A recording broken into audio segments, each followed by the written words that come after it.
नमस्कार, स्वागत है आप सभी का ज्ञान अड्डा पे। आज हम लोग लेकर के आए हैं एक बड़ी वैकेंसी के बारे में जो कि रिलेटेड है एपीएफसी से। और एपीएफसी एक ऐसी वैकेंसी है जिसका बेसब्री से सब लोग इंतजार कर रहे हैं, चाहे वो एसएससी के रिलेटेड स्टूडेंट हो, चाहे यूपीएससी से रिलेटेड स्टूडेंट हो, और चाहे वो बैंकिंग से रिलेटेड स्टूडेंट हो। यानी कि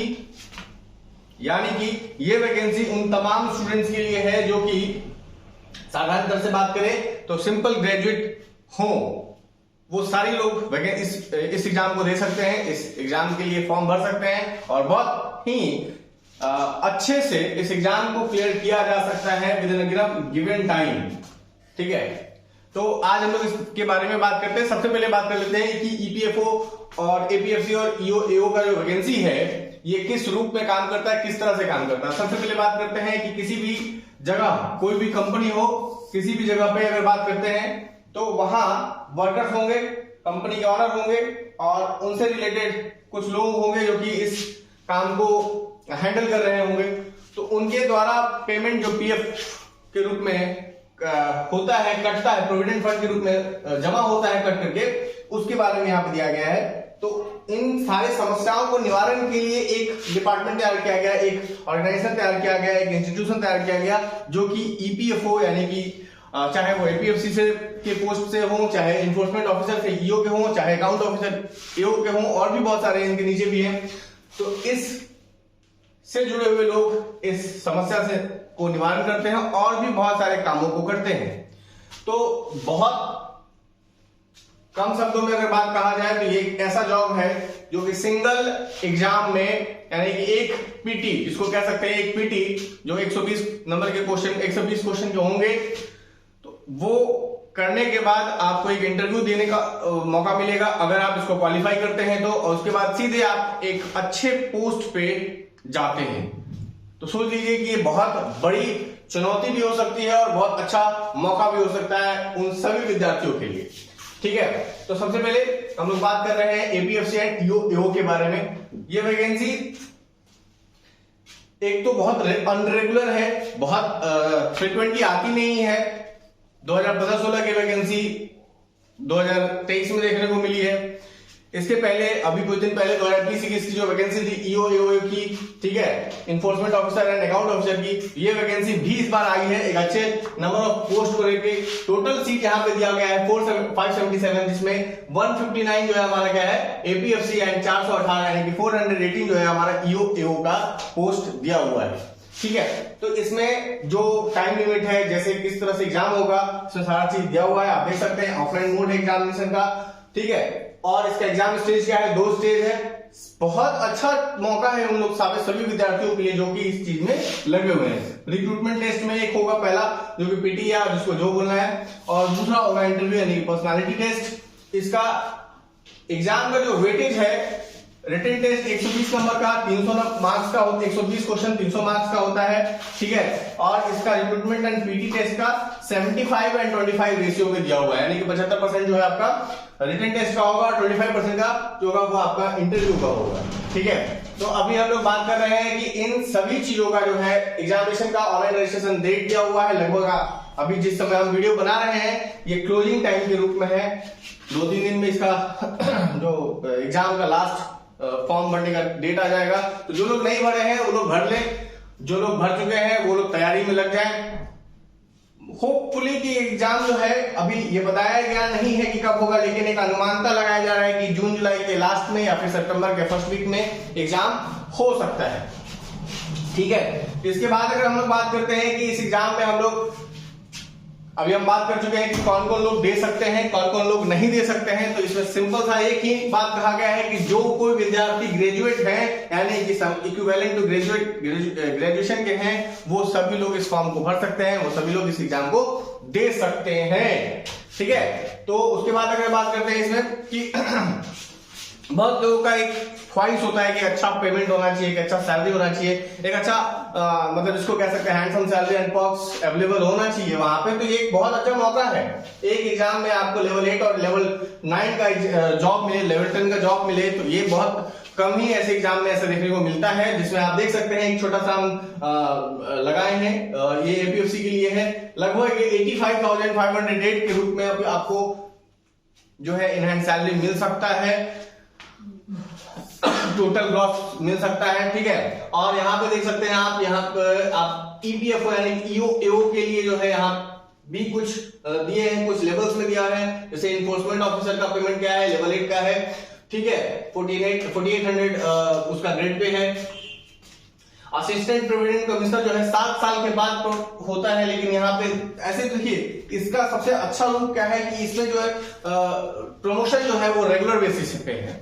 अगर ऊपर का सीट खाली है, आपका प्रमोशन का टाइम हो चुका, लगभग 4 साल के अंतराल में आपका प्रमोशन होता है, 4 से 7 साल के बीच में आप ईओ से भी आप एपीएफसी के रूप में बन सकते हैं। बहुत सारा है, उसके बाद फिर रीजनल है, फिर आपका रीजनल प्रोविडेंट फंड कमिश्नर है, ठीक है, फिर additional central provident fund commissioner है। तो ऐसे करके आप एक मतलब बहुत अच्छे जॉब पे, अगर कहा जाए तो ये यूपीएससी से जैसे हम आईआरएस को लेकर के चलते हैं, तो वो भी कुछ एपीएफसी से ही सिमिलैरिटी देखा जा सकता है, एक बहुत अच्छे रूप में मिला जुला सार है। अब ये तो बहुत लोग का कहना है सर उसमें जॉब है, गाड़ी वाड़ी है, बॉडीगार्ड है, बहुत सारा चीज है उसमें दिया हुआ है, लेकिन ऐसा तो नहीं है। लेकिन पेमेंट के रूप में आपका जो सैलरी होगा लगभग इक्विवेलेंट होगा, लगभग आप उसी रूप में काम कर सकते हैं, ठीक है। दूसरा चीज यहाँ पे क्या है, दूसरा चीज है यहाँ पे कि ये सीनियरिटी है, कैरियर ग्रोथ का टाइमिंग क्या है, कैसे कैसे किस किस लेवल पे आपका कौन कौन सा पोस्ट होगा, ये उन लोगों के लिए है जो इच्छुक है जानने के लिए कि सर इसमें कब किस पोस्ट पे, कितने दिनों में किस पोस्ट पे हम जाते हैं। तो यहाँ पे असिस्टेंट प्रोविडेंट फंड कमिश्नर से आप अगर ज्वाइन करते हैं तो सेकंड आपका जो होगा रीजनल प्रोविडेंट फंड कमिश्नर, उसका रीजनल प्रोविडेंट फंड कमिश्नर से फिर additional central fund provident fund commissioner, फिर एडिशनल सेंट्रल फंड कमिश्नर से लेकर के सेंट्रल प्रोविडेंट फंड कमिश्नर से आप बन सकते हैं। बहुत अच्छा है, आपका एक बहुत अच्छा कैरियर हो सकता है, इसमें बहुत अच्छा लाइफस्टाइल हो सकता है, बहुत कम वर्कलोड कह सकते हैं। वर्कलोड ऐसा भी नहीं कहेंगे कि नहीं होता है, होता है, बिल्कुल होता है, हर जगह का अलग अलग होता है। जैसे जिस एरिया में है वहां के हिसाब से होगा, जिस जगह पे आप पोस्टेड होंगे उस हिसाब से होगा। तो यहाँ पे ये भी हम कह सकते हैं कि हाँ बाकी जगहों से अलग होता है। अब बात आता है कि जब हम किसी युद्ध को लड़ने जाते हैं तो उसके पहले हम ये समझ लेते हैं कि इस युद्ध में किन किन चीजों की जरूरत पड़ेगी, कहां से क्या क्या चीज इकट्ठा करना है। तो हम मेजर सब्जेक्ट जो कि पढ़ने के लिए हमें मिलता है इस एग्जाम के लिए, तो यहाँ पे कुछ इस प्रकार है।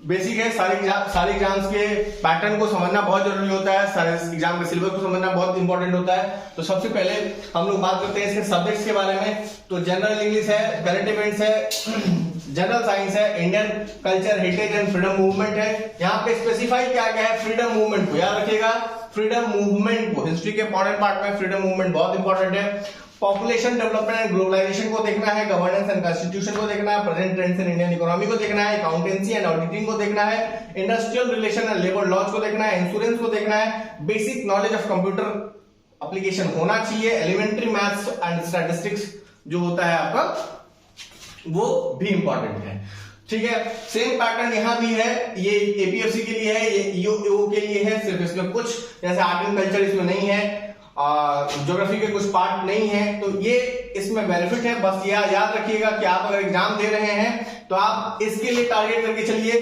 ताकि ये अगर टारगेटेड रहेगा तो मे भी हो सकता है कि यहां से आप अप्रोच कर सकते हैं, एक अच्छा स्ट्रैटेजी हो सकता है, ठीक है।